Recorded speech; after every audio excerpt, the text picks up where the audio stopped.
How exciting and big is this final for you guys tomorrow night? Hi Morgan.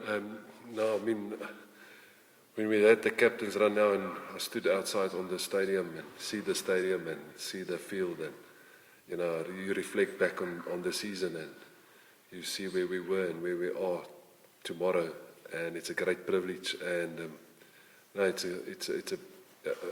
all I can say is, it feels a bit still unsurreal for me, like, the fight that the players shown, and therefore, it's first of all, like I said, a privilege to play tomorrow, but we know it can be quite a great end to a great journey for this, how we started and how we finished. So, but it's a massive challenge against one of the best teams, if not the best team in this competition and in Europe. So we're no illusion about that. But at least we gave ourselves an opportunity, and by playing in the final. Coach Rassie said this week that you would learn a lot from the Stormers and their semi-final against Leinster, and I'm sure you guys would have gone through that and picked up a lot of tips maybe. But the difference between them and you guys this weekend is that you're going into this game with momentum. How big a role is that going to play? Hello, Anami. I think finals is a bit different. Obviously, we can take a lot of confidence against out of the momentum that we go in. The teams that we played against, Munster and Glasgow. But finals is on the day. I think we all had our fair share of experience, Marcel and the team and myself. There's certain things that must go well on the day. And the past, even we didn't look that much to the Stormers game because there was different influences and different scenarios that, we don't control that. We can only control tomorrow. And so personally, I think we're confident. We believe in ourselves and we believe in the team. But saying that, I don't think tomorrow will be anything that we've done in the past. We have to be much more accurate than we've been. We have to match Leinster's intensity that they start. We saw that last week. So, whatever we did in the past is not going to count much. We have to repeat and be much better tomorrow. Johan, I had a look at the weather, and I know that there's a chance of rain in the afternoon and so on. Have you got plans or changed tactics if it suddenly starts raining, or because the temperature will obviously drop in the evening? Hello, Jan. No, not really. I think we've got a plan in place that we're going to stick to, and we'll adjust when we get here and we see the weather has changed a lot. At the end of the day, I think it's still going to boil down to what we all know, to match Leinster's physicality and intensity, and doesn't matter what the weather is going to be. But if anything, Jan, they said it's going to rain today, and we're baking in Sunday. So hopefully you're wrong there. But whatever the conditions is, we have to deal with that and just enjoy the moment. I think the team is ready regardless of the weather, because it will obviously rain for both teams if it rains, and we can just deal with it on the day. As a coach who's also been in a few finals, what would your overriding message be to the team? Yes, Jan. I tend to not think too much about tomorrow. I try to keep the nerves calm, but I think we'll see where we are tomorrow. You get a feeling during the warm-up, and you get a feeling of, do you need to say anything, or do you trust the players that they're ready to play? Because ultimately, what you've done through the season it got you here. And I think if we can do those things well, the things we've done well, and even, like I said, improve on areas that we were not so good against Glasgow and so on, I think that will probably be the main focus. We all know we have to start well, so that will probably be a big point as well. But end of the day, the boys must go, and I trust them that they will go out and give their best. If they give that, I can live with the result. If we go out and we play a proper game and the better team win, so be it.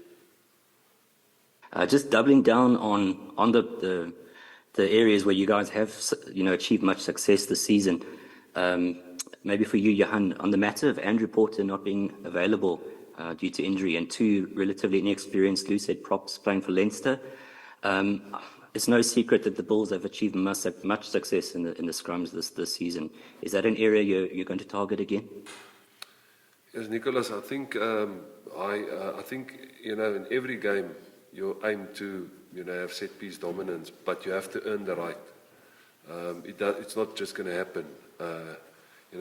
Leinster has got a pipeline of players that come through.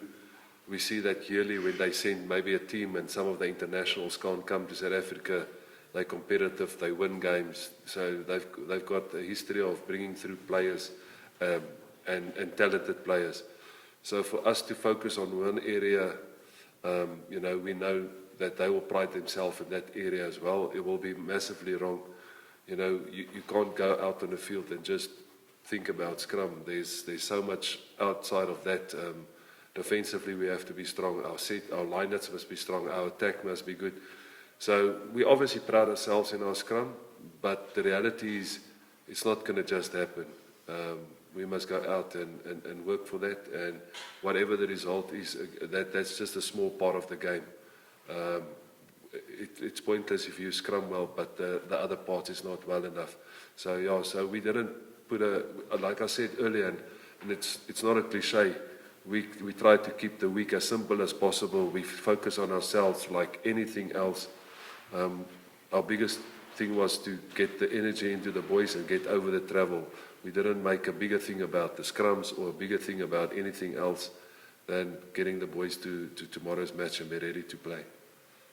Obviously, everyone's talking about the Bulls scrum, and there's a lot of expectation there, and Leinster missing a couple of props. But in finals, is it not true that sometimes a team's strength actually almost can become a weakness? And especially in scrums, a lot will depend on the referee, how he rewards scrums. I'm sure you guys have had Andrea Piardi before. Has he been a referee who has rewarded a dominant scrum? I can, we can just trust, Andrea. We had him against Munster. There was times that he, did give us the reward, sometimes didn't, that he felt, he's got his reasons, and I felt he was good that day. So, again, that's out of our control. We can just make sure we keep our side clean and scrum well if we need to scrum. But like I said to Nicholas, I honestly believe, the scrum is only one small part of the game. Yes, if you get a penalty, that it does help, but the reality is, Leinster is going to have the ball, and they're going to play, and we have to deal with that. The same with when we get the ball outside of the scrum. In our general play, how do we play with the ball? So there's way more factors than just the scrum. And again, the officiating, we can just trust whatever they see is close to the correct call, and we'll live by that. But I agree with you that if you're complacent and you think things is just going to happen, I've experienced it as a player and as a coach in the past that if you think you're strong in an area, teams will attack you actually in that area. So hopefully we won't take anything for granted, and I know we can't. Like I just said, Leinster is too good a team and got too good a players to do that. So we have to work tomorrow hard in every facet of the game. Since you were talking about Piardi, if you remember anything from your period in Calvisano almost 20 years ago, we met there, but I don't think you remember it. I don't know if you remember still Italian, maybe. Just a little bit, but not much about it. And the second question, we followed you when you were coaching the Lions and you were playing a particular brand of rugby. And then you evolved, obviously, because there is always an evolution.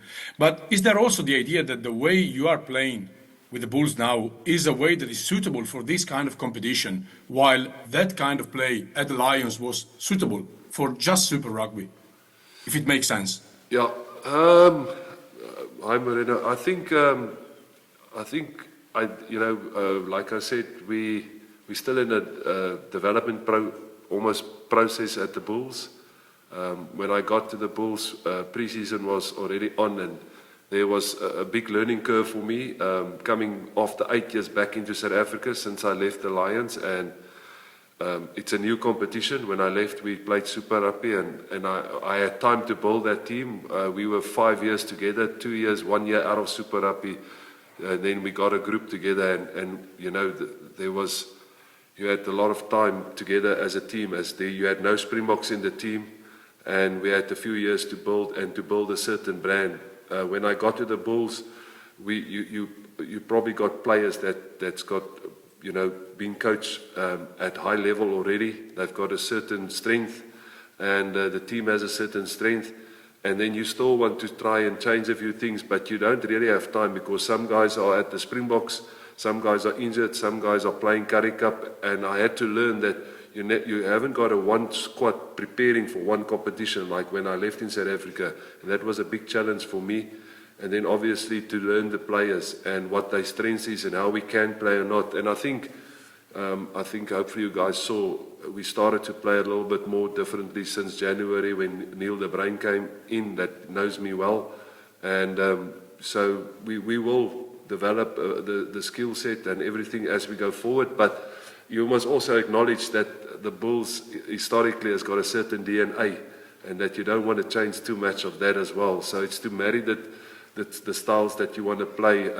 But everything that you want to change take time, and as we get more time with the player group going forward, hopefully we will be able to adapt like we saw with the Springboks, where they were 2019 and where they are now, the style that they play. So I'm a big believer that I think the modern rugby is moving on, that you have to play different styles, but obviously a big part of that is driven by your player profile.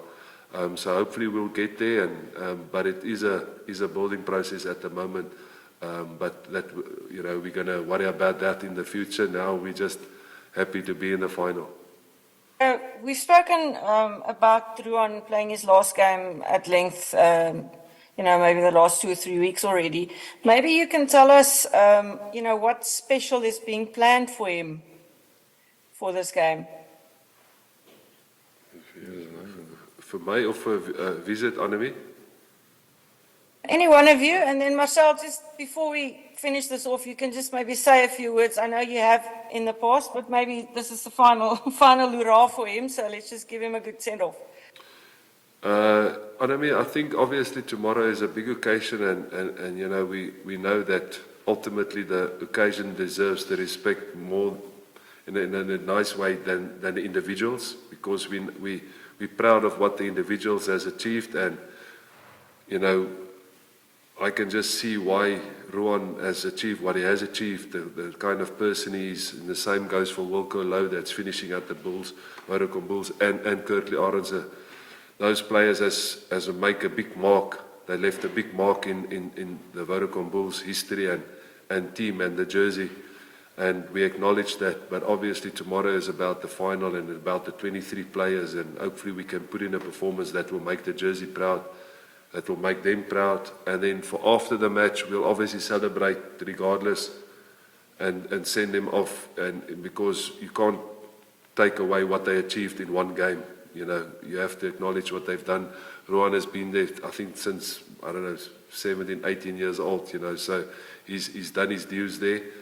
The plan at the moment is for Sunday, as we arrive in South Africa, to have a quick get-together and say thank you, and, you know, thank him for his time there and so on, because after that, obviously, as we arrive in South Africa, again, regardless of the result, it's not result-driven. After the flight, the Springbok guys, whoever is selected, for us he announced that, will then go join up with the Springboks. So they won't be with us post-Sunday, so we have to do something small on Sunday and thank them for their contribution to Vodacom Bulls Rugby. But I'm sure they will be in the history books and will always be remembered, and hopefully we'll see them one day back at the Vodacom Bulls. Johan, just from a sort of mental perspective in terms of the approach to the game, obviously for the players, this is the fourth final in 5 years, and for you, this is the first. How do you guys sort of look at it? Do you go, one last push to get over the line, or do you go, clean slate, new game? We all, for me personally, and I'm sure for the players as well, for me it's a new team, it's a new opportunity. I don't reflect back on the past finals that I didn't get over the line or anything. That's out of our hands, that's history. I'm sure they will feel the same, that, you can't dwell on the past. So for me it's a new game, it's a new opportunity, and from a mental point of view, it's definitely not a negative. We're in a great space. We prepared well. The team is positive. I'm sure they're ready to go tomorrow. And all we can do as coaches is trust them and watch them go and play. And this is sport. We picked that choice to be a coach, and you have to live with the great wins, and you have to live with the losses. So whatever the outcome is, I'll be proud of the team. Again, I look back where we were and where we are tomorrow, and we don't sit on a couch watching and wonder how nice it would have been to play. We get this opportunity to play. And I can just thank the Lord for blessing us, because He's the one that gives me the strength, and in Him I'll find my peace tomorrow, whatever happens. And since you talked about the development of the Bulls, what do you think is the biggest difference in the team last year and this year to January?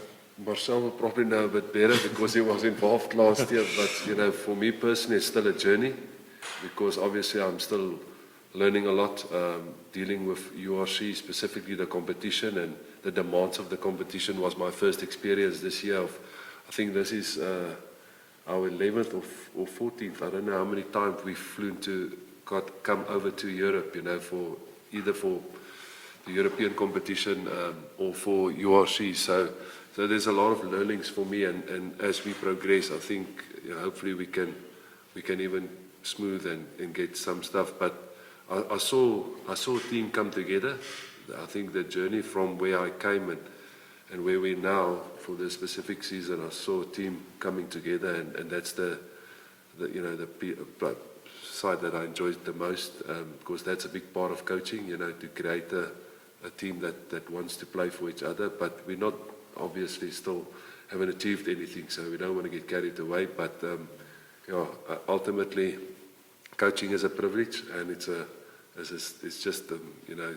just a great opportunity to work with men and be part of their lives. And I think that's the growth that I could see in the team. But how much it differs from the team that played last year to now, I'm not certain, but I can just do what I can. Just as a follow-up on that, Coach, what did it take for you to get to where you are now, having found the team, an established team with some senior statesmen, as you'd mentioned earlier, establishing your voice and getting a buy-in that has essentially brought you to the grand final? Luno, I think ultimately when I came, the biggest challenge was to get the players to understand what kind of person I am and how do I see the game. And also, I think the pressure was on from the start, because everybody knew they played in finals, so everybody expect nothing less than playing in a final. And that does put a bit more pressure than when you get a team that, let's say, is mid-table or bottom, and you've got time and a bit of leeway if things doesn't go your way. So the pressure was on to get results, and then obviously my philosophy and success philosophy is a bit different. So for me, it's about the environment that I create for the players to grow as men and not just as players. And that's the part that I probably would, look to establish first, and Marcel will know. So one of the first things was to get a culture going and a value system that we can feel we can abide to. But the players, I can just commend the players, They also had to get to know me. It's not easy when you change coaches, because every player as a relationship with coaches, and now suddenly you've got new coach, and how does he see me? And so that I can bet you there's uncertainty from them, and but I can again credit Marcel, all the leaders in the team, buying into the philosophy, into the culture, into the values. And then slowly but surely, I think, even though we went through a tough time, we kept believing, kept growing on the field, but also on the field. I saw a lot of growth. They started, obviously, to get to know me a bit better. And once we got a few results, the confidence started to come. But at the end of the day, God has given me a purpose, I believe, and my purpose is to work with young men, and if I can change one player, have one little input in his life, in my career, for me that's success. I know people will judge me by trophies, but ultimately if I walk away from a place, I'm happy if the players feel that that there was value added to their lives. Okay. Well, you guys have been here for 35 minutes, so we're just going to call it talking now, okay? Thanks. Yeah, thank you guys. Over. Okay.